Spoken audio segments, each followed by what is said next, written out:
Hi guys, welcome back with me again in this channel. On today's tutorial, I'm going to show you how you can remove device belong to organization problem.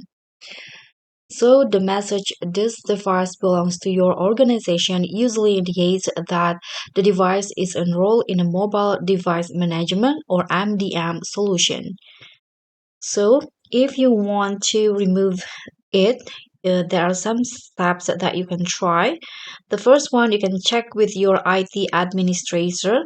So the problem occurs basically is typically done by employers or educational institutions to manage and secure company or school owned devices.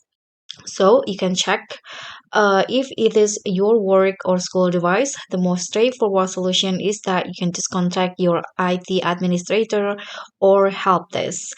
So just ask them to remove your device from the organization's management. Second one, you can just remove the work or school account.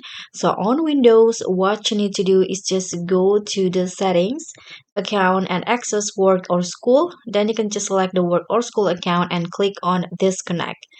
For Mac OS, you can just go to the system settings and then tap on the users and groups and select the work or school account and click the dash button to remove it.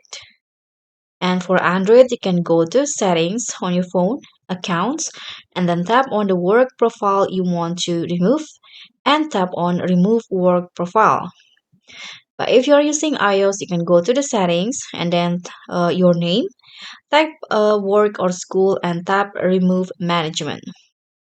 And for the last thing or the last result that you can do is just do a factory reset.